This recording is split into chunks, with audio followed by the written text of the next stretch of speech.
Nobody's perfect, but some people aren't even close. This includes some of the most beloved figures in all of history. They look great at first glance, but a closer look reveals the deeply flawed, kinda terrible people they really were. Gandhi.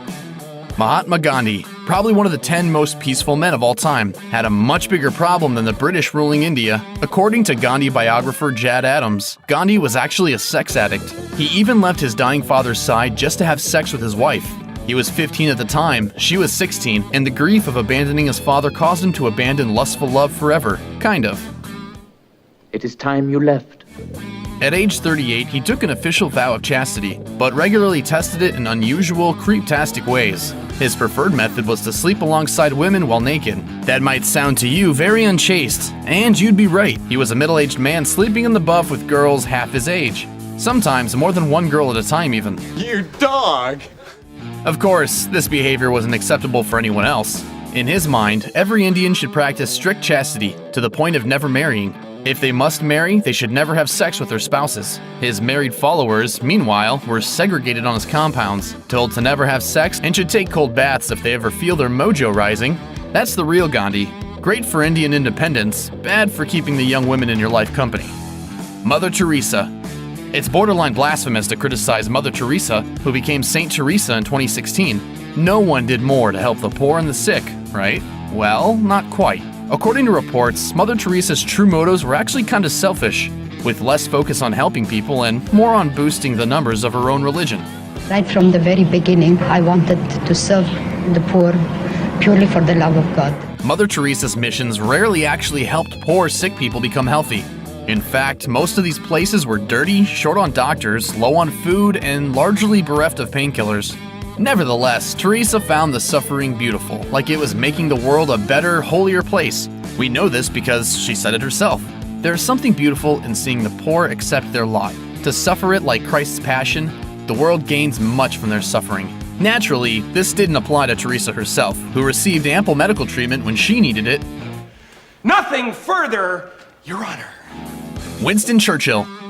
We all know Winston Churchill for his efforts in fighting the Nazis during World War II. But as it turns out, he was a white supremacist who had way more in common with his enemies than history wants to let on. We are the chosen few.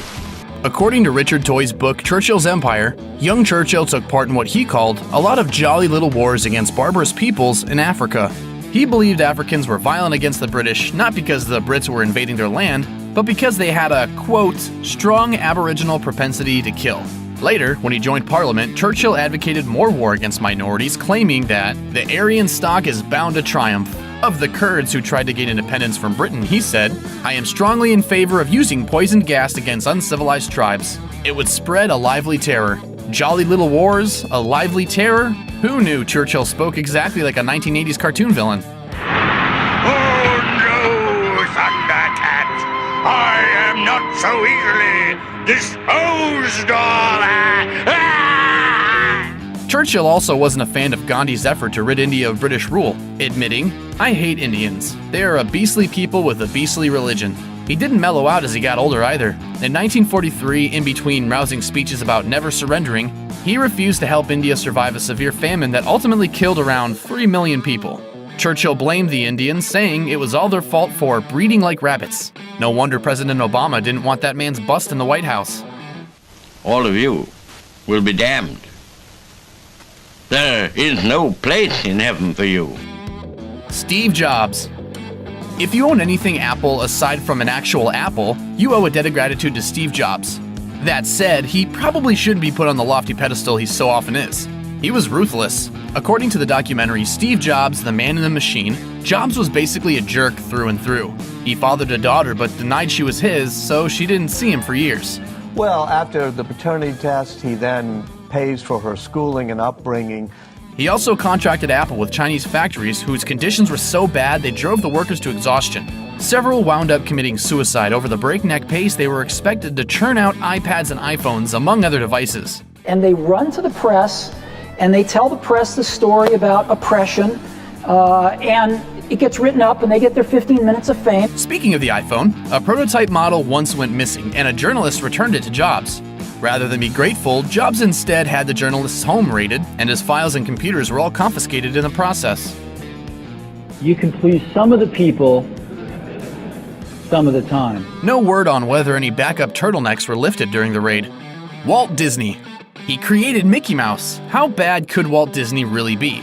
Plenty bad, as it turns out. He was more Wicked Witch than Snow White. As Neil Gabler exposed in his biography, Walt Disney, The Triumph of the American Imagination, Walt had a racist side, and not just because he let Song of the South happen. He was reportedly the kind of person to refer to the Seven Dwarves as a N-word pile, which isn't just terrible, it doesn't make any sense. He also used terms like pickaninny in meetings, which was an old-timey and offensive term for black children. Then there was his issue with women. As Ward Kimball, one of Disney's associates, said, he didn't trust women or cats. Keep the faith, sweetheart. In a letter Disney sent a woman named Mary Ford who wanted to work as an animator, he confirmed that suspicion by rejecting her outright simply because of her gender. In a letter he wrote, women do not do any of the creative work, as that work is performed entirely by young men. For this reason, girls are not considered for the training school. Snow White and the Seven Dwarfs appear on the letterhead, almost like they're mocking her for her silly woman chutzpah. Caravaggio. He may have been a highly respected Renaissance artist, but Caravaggio was also a murderer. A 2002 expose revealed why it was that Caravaggio killed a man named Ranuccio Tomasani. It's been long accepted that Caravaggio killed Tomasani in 1606, but most thought it was due to an argument over a tennis match.